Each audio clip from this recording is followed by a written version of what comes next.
क्या आपके पीरियड्स अनियमित हैं या फिर पीरियड्स के दौरान दर्द होता है? क्या आपके गर्भाशय से खून निकलता है? क्या आपको सेक्स के दौरान दर्द होता है? क्या आपको डिप्रेशन रहता है या नींद नहीं आती है? क्या आपका वजन अचानक बढ़ गया है? अगर आपको ये लक्षण हैं तो इनफर्टिलिटी की प्रॉब्लम आपको हो सकती है। Hello and welcome to the Jiva health show. मैं हूं आपकी होस्ट और दोस्त शिफाली बग्गा। आज हम बात करेंगे इनफर्टिलिटी के बारे में। फ्रेंड्स, इस कंपटीशन भरे एनवायरनमेंट में इनफर्टिलिटी एक ऐसी समस्या है जो बढ़ती जा रही है। इसकी वजह एनवायरमेंटल है या कोई दूसरे फैक्टर्स हैं। क्या है आयुर्वेद में इनफर्टिलिटी का उपाय? इस विषय पर बात करने के लिए हमारे बीच मौजूद हैं एक ऐसे जाने माने डॉक्टर जो भारत ही नहीं पूरी दुनिया में आयुर्वेद की अहमियत, उसका रेलेवेंस और उसकी साइंटिफिक ट्रीटमेंट का प्रचार प्रसार कर रहे हैं। आपका अभियान है कि ऑथेंटिक आयुर्वेद, सही और साइंटिफिक आयुर्वेद पहुंचे घर घर, जिससे नेचुरल हेल्थ हो घर घर। डॉक्टर चौहान हमारे बीच हैं। A very warm welcome.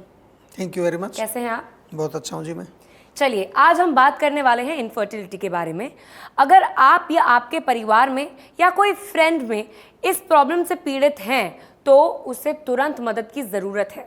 Doctor Chauhan, मुझे आपसे ये पूछना था कि आजकल के एनवायरनमेंट में इनफर्टिलिटी के बढ़ने की क्या वजह है इतनी? देखिए, बहुत अच्छा विषय आपने लिया है क्योंकि आजकल यंग लोगों में भी बड़ी प्रॉब्लम आ रही है। मैं देखता हूँ हमारे यहाँ पर जीवा में बहुत सारे कपल्स आते हैं, पूरी दुनिया भर से आते हैं। और आयुर्वेद में अगर हम देखें तो आयुर्वेद के अनुसार ये जो विषय है इनफर्टिलिटी का बहुत अच्छी तरह से डिस्क्राइब किया गया है। शुक्र धातु की कमजोरी, इसको हम सिंपल भाषा में अगर कहें तो इनफर्टिलिटी का ये मुख्य कारण होता है। संतान उत्पत्ति के लिए दोनों पार्टनर्स के अंदर जो है उत्तम क्वालिटी का, अच्छी क्वालिटी का शुक्र धातु, जिसको कि रिप्रोडक्टिव टिश्यू हम कह सकते हैं, वो होना चाहिए। आयुर्वेद में ये जो पूरा कॉन्सेप्ट है संतान उत्पत्ति का, इसको एक उससे कंपेयर किया है कि कैसे आप कोई पौधा लगाते हैं ना ज़मीन में, बिल्कुल बहुत अच्छा डिस्क्रिप्शन है। तो उसके लिए क्या चाहिए होता है, जब आप कोई प्लांट करते हैं ट्री, तो सबसे पहले तो अच्छी क्वालिटी का आपको बीज चाहिए। अगर बीज अच्छी क्वालिटी का नहीं होगा तो आप वो डालेंगे उसको ज़मीन में, वो नहीं पैदा होगा वो। तो यहाँ पर सीड क्या है, जो पुरुष है उसका स्पर्म और जो महिला है उसका एग या ओवम उसको बोलते हैं, ये अच्छी क्वालिटी का होना चाहिए। ज़रा ध्यान से सुन लीजिए। बहुत सारे पेशेंट ऐसे आते हैं जिनका जो है स्पर्म काउंट ठीक है, एग भी ठीक है, लेकिन उसमें शक्ति नहीं है, पोटेंसी नहीं है। मॉडर्न मेडिसिन में जाते हैं, कहते हैं नॉर्मल है ये तो कुछ नहीं, फिर वो ज़्यादा कहेंगे आप IVF करा लीजिए या कुछ और करा लीजिए। तो आयुर्वेद में पहली चीज़ क्या है कि बीज आपका अच्छी क्वालिटी का होना चाहिए। देखिए, बहुत अच्छा कॉन्सेप्ट है। दूसरा, जब आप पौधा लगाते हैं तो बीज अगर अच्छा है, दूसरा क्या चाहिए, जो आपकी भूमि है, लैंड है, वो फर्टाइल लैंड होनी चाहिए। तो यहाँ पर लैंड क्या है, यूट्रस है, महिला का जो गर्भाशय है वो शुद्ध होना चाहिए, उसमें कोई इन्फेक्शन ना हो, किसी तरह का कोई वहाँ पर इन्फ्लेमेशन ना हो। और तीसरा जो है, जब आप बीज डालते हैं ज़मीन में, वो सही समय पर डालना है। गलत मौसम में आप बीज लगाएं तो वो भी पैदा नहीं होगा। तो उसका क्या है कि जो फर्टाइल पीरियड होता है उसका भी एक टाइम होता है। पीरियड्स के बाद जो पीरियड जब बंद हो जाते हैं तो 8वें से लेके 14वें दिन के बीच में आप ट्राई करें तो फिर वो कंसेप्शन होता है। And once the conception has taken, आपने बीज डाल दिया, फिर उसके बाद वहाँ काम समाप्त नहीं हो जाता है। उसके बाद उसको पानी लगाना है, खाद डालना है उसमें। तो ये क्या है, प्रेगनेंसी के दौरान की जो केयर है पूरी, तो आप देखिए कितना डिटेल में लिखा हुआ है आयुर्वेद में, एक एक चीज़ बहुत अच्छी तरह डिस्क्राइब की है। अगर मैं कारण के अनुसार आपको बताऊं, जीवा का डेटा मैं आपको दिखा रहा हूं यहाँ पर, तो हमारे पास जितने इनफर्टिलिटी के केसेस आते हैं पूरी दुनिया से, हम उनका एनालाइज करते हैं कि क्या क्या कॉजेज़ हैं उनके। तो स्ट्रेस के कारण 19% जो है कपल्स में हमने देखा कि इनफर्टिलिटी, उनको बच्चे नहीं हो रहे थे। What was the cause? Stress था उनके। तो वहाँ अगर हम स्ट्रेस को मैनेज नहीं करेंगे, आप लगाते रहे उनको, हार्मोन खिलाते रहिए, इंजेक्शन लगाते रहिए, कुछ होगा नहीं उनको। 18% ऐसे पेशेंट थे जिनको पोषण की कमी थी, लैक ऑफ न्यूट्रिशन, अगेन शुक्र धातु कमज़ोर, और एसिडिक डाइट। ध्यान से सुनिए, चाय, कॉफ़ी, अल्कोहल, स्मोकिंग, ये सब जितना भी गर्म तासीर वाली चीज़ें हैं या जंक फूड, 16% ऐसे पेशेंट मिले हमको जिनको बच्चा नहीं हो रहा था क्योंकि उनकी डाइट ख़राब थी। 14% लोगों में रियली में कहीं स्पर्म में प्रॉब्लम मिली या एग में, जिसको हम शुक्र धातु बोलते हैं, 14% के शुक्र धातु कमज़ोर मिला। और किसी पुरानी बीमारी के कारण जो है 10% लोगों में इनफर्टिलिटी थी, या किसी अन्य बीमारी के कारण जो है 8% लोगों में इनफर्टिलिटी मिली। और एक बहुत अच्छा, एक हमें बहुत इंटरेस्टिंग कॉज मिला, वो भी ज़रा ध्यान से सुनिए। Lack of proper routine. जो लोग प्रॉपर रूटीन फॉलो नहीं करते 8% ऐसे लोग थे, और जो एक्सरसाइज बिल्कुल नहीं करते ऐसे भी 7% लोग थे जिनको इनफर्टिलिटी थी। देखिए कितने विस्तार में मैंने समझाया, और ये इसलिए समझाया कि जीवा में कोई भी रोग हो, हम बहुत डिटेल में जाते हैं, एक एक चीज़ को चेक करते हैं, रूट कॉज को एनालाइज करते हैं, फिर आपकी चिकित्सा करते हैं। जी, thank you so much doctor for sharing this. जी। इनफर्टिलिटी के बारे में अपने थॉट्स हमसे शेयर करने के लिए अब हमारे बीच जुड़ चुकी हैं डॉक्टर सपना। Let's hear her out. नमस्कार, मुझे जीवा हेल्थ शो में बुलाने के लिए धन्यवाद।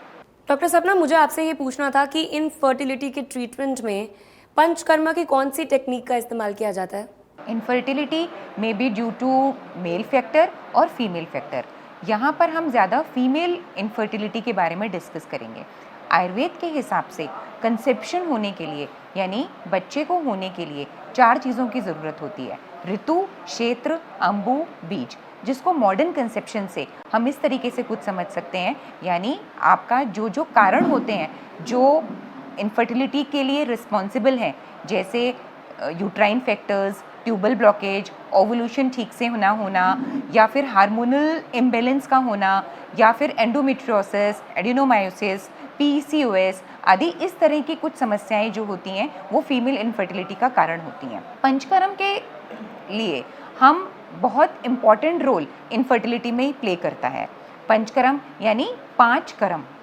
5 कर्मों के द्वारा हम दोषों का शमन करते हैं और स्त्रोतों का शोधन करते हैं, जैसे वमन, विरेचन, वस्ती, स्नेहन, स्वेदन, यानी प्रॉपर मसाज से प्रॉपर फर्मेंटेशन और उसके बाद इंड्यूस्ड वॉमिटिंग और इंड्यूस्ड लूज मोशन के द्वारा दोषों को बैलेंस किया जाता है, और शरीर में जो भी स्त्रोता अवरोध होता है, जो भी ब्लॉकेज ऑफ चैनल्स होते हैं, उनको दूर किया जाता है।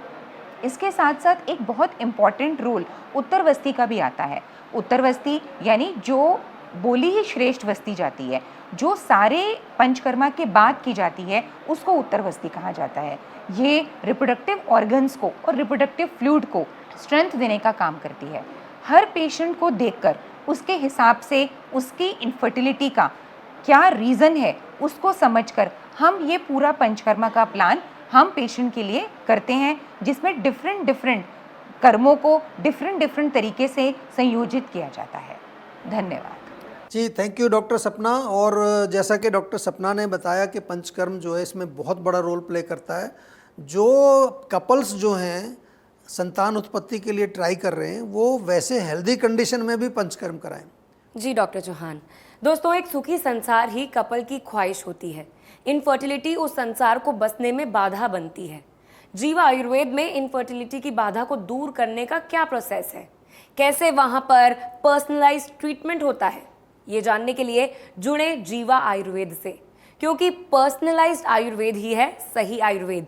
अपने पर्सनलाइज्ड ट्रीटमेंट के लिए कांटेक्ट कीजिए आपके नज़दीकी जीवा क्लिनिक्स में, या फिर कॉल कीजिए सेहत के नंबर पर जो कि आपकी टेलीविजन स्क्रीन पर है। सेहत का नंबर है 0129404004।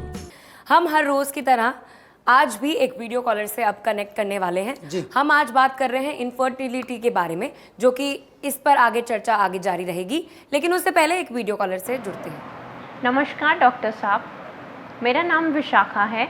मैं 30 इयर्स ओल्ड हूँ और मैं फरीदाबाद से हूँ। मेरी समस्या है डाइजेशन। मुझे हमेशा से डाइजेशन की दिक्कत रही है, जैसे गैस बनना, एसिडिटी। तो मैं ये जानना चाहती हूँ कि क्या आयुर्वेद में इसका इलाज संभव है? देखिए, इलाज तो बहुत संभव है, बिल्कुल संभव है। आपसे मैं इतना ही निवेदन करूंगा कि एक बार ही क्लिनिक पर आ जाइए डायरेक्टली आप, और हमारे जो डॉक्टर्स हैं उनसे पर्सनल कंसल्टेशन कर लो। कोई घबराने की बात नहीं है। पेट का रोग है, और पेट के रोग तो आयुर्वेद में बहुत अच्छी तरह से हम उपचार करते हैं। लेकिन आपके माध्यम से कम एक मैसेज मैं सभी दर्शकों को देना चाहूँगा कि please look into your diet. आप अपनी डाइट ज़रूर ऑब्जर्व करिए, और दूसरी चीज़ नियमित रूप से एक्सरसाइज करिए और लाइफस्टाइल अपना ठीक रखिए। Thank you so much doctor for answering this question. चलिए now coming back to the topic, आज हम इनफर्टिलिटी की बात कर रहे हैं। तो दोस्तों, अगर आप या आपकी फैमिली में कोई इनफर्टिलिटी की प्रॉब्लम फेस कर रहा है तो देर बिल्कुल भी ना करें, जीवा आयुर्वेद में कॉन्टैक्ट करें और अपना पर्सनलाइज्ड ट्रीटमेंट लें। कॉल करें सेहत के नंबर पर जो आपकी टेलीविजन स्क्रीन पर है। सेहत का नंबर है 012940404004। डॉक्टर, मेरा आपसे एक और सवाल है कि इनफर्टिलिटी की ट्रीटमेंट को लेकर लोगों में या कपल्स में क्या एक्सपेक्टेशन रहती है? देखिए, इनफर्टिलिटी जो है, जैसे मैंने बहुत विस्तार से आपको समझाया, आयुर्वेद में बहुत अच्छा डिस्क्रिप्शन है और आयुर्वेद में बहुत अच्छे रिजल्ट्स भी हैं। एक पेशेंट जो है जब हमारे पास आता है, वो अगर प्रॉपर मेडिसिन ले जो हम देते हैं, डाइट फॉलो करे और वो प्रॉपर जो है लाइफस्टाइल फॉलो करे, साथ में जो है बहुत इम्पॉर्टेंट है माइंड को शांत रखें। सात्विक पौष्टिक आहार हम उसमें बताते हैं, रेगुलर रूटीन हम उसमें बताते हैं। और एक छोटी सी चीज़ है, कई बार ध्यान नहीं देते कपल्स, सब तरह का इलाज करा रहे होते हैं, पेट साफ नहीं है, कॉन्स्टिपेशन उनको है, तो कॉन्स्टिपेशन इसमें बहुत बड़ी रुकावट पैदा करता है। जीवा का मुक्ति चूर्ण तो ज़रूर आपको रखना चाहिए, पाचन भी आपका ठीक होना चाहिए। ब्लोटिंग गैस वगैरह बनती है, उसके लिए डाइजेस्टॉल, आपको सभी को मालूम है जीवा का डाइजेस्टॉल, या आम अगर बनता है तो आम पाचक चूर्ण आपको लेना है। कई बार वायु जो है हम उसको वातानुलोमन कराते हैं, उसके लिए भी प्रॉपर हमारे पास ट्रीटमेंट होते हैं। और मन प्रसन्न करने के लिए, मन को शांत रखने के लिए ऑफ कोर्स जीवा की स्ट्रेस फ्री टैबलेट, ये मैं कॉमन आपको बताता रहता हूँ बीच बीच में। और मोस्ट इम्पॉर्टेंट इज़ कि दोनों जो पार्टनर्स हैं उनके बीच में एक लविंग रिलेशन होना चाहिए। मैंने बहुत बारी देखा है कि कई बारी जो है सब कुछ ठीक होता है, फिज़िकली दे आर फाइन, पर कहीं ना कहीं वो बॉन्ड नहीं है। तो इसलिए जो है हम आयुर्वेद में आपको ये बार बार समझाते हैं कि आप जब भी जीवा में आएँ तो डॉक्टर आपको ये पूरी चीज़ें समझाएगा। और जो आपने पूछा एक्सपेक्टेशन क्या रखनी चाहिए, वो भी मैंने आपको क्लियर की है। मैक्सिमम 1 ईयर और कम से कम 3-4 महीने में बहुत अच्छे रिजल्ट आ जाते हैं। बहुत सारी thousands of successful case studies हमारे यहाँ जीवा में हैं। तो यदि आप इनफर्टिलिटी से पीड़ित हैं, बिल्कुल कोई घबराने की ज़रूरत ही नहीं है आपको किसी तरह से। एक तो मेरे पास एक केस आया था जापान से, मैं आपको बता रहा हूँ क्योंकि आपने बात की है। तो वो जो हस्बैंड था that he was 45 years old और उसकी वाइफ जो थी वो भी 45 ईयर्स ओल्ड थी। 15 साल से वो ट्राई कर रहे थे, सब कुछ ट्राई कर चुके। तो जब हमारे यहाँ आए तो 6 महीने में उनको रिजल्ट आया, 6 महीने में उसने कंसीव किया। इवन उसकी एज काफ़ी ज़्यादा थी, उस एज में कई बार डॉक्टर भी मना कर देते हैं कि अब नहीं होने वाला। तो ये आप बिल्कुल उम्मीद रखिए। आयुर्वेद में जब आप आते हैं तो हम एक ही बात कहते हैं कि अगर बीज है तो पौधा भी उससे उग सकता है। जी डॉक्टर। दोस्तों, आयुर्वेद इनफर्टिलिटी से जुड़ी प्रॉब्लम्स में बहुत इफेक्टिव होता है, इसलिए ऑथेंटिक और साइंटिफिक आयुर्वेद अपनाइए। बड़े बड़े विज्ञापनों के झांसे से बचिए, आखिर दिखावा तो दिखावा ही होता है। सवाल अपनी सेहत का है। जीवा आयुर्वेद है ऑथेंटिक और साइंटिफिक आयुर्वेद। नोट कीजिए जीवा सेहत का नंबर आपकी टेलीविजन स्क्रीन पर। सेहत का नंबर है 012940404004। अधिकांश लोगों की धारणा है कि आयुर्वेदिक इलाज स्लो और लंबा होता है और गंभीर रोगों को हैंडल नहीं कर सकता, लेकिन जीवा आयुर्वेद ने लोगों की सोच को बदल कर रख दिया है। जीवा आयुर्वेद ने 20 लाख से अधिक पेशेंट्स की पर्सनलाइज्ड चिकित्सा की है और 400 से अधिक स्टाफ आपकी सेवा में अवेलेबल है। यदि आपको लगता है कि आपकी बीमारी ठीक नहीं हो रही है तो एक बार जीवा आयुर्वेद में जरूर कॉल करिए। तो अभी तुरंत 7042404040 पर कॉल करिए। नमस्कार, मैं हूं मानक गुप्ता। अगर आपको हमारा ये वीडियो पसंद आया हो तो इसे लाइक और शेयर जरूर करें और हाँ, हमें सब्सक्राइब और फॉलो करना ना भूलें ताकि आप देश और दुनिया की कोई खबर मिस ना करें। तो जुड़े रहिए हमारे साथ और देखते रहिए न्यूज़ 24।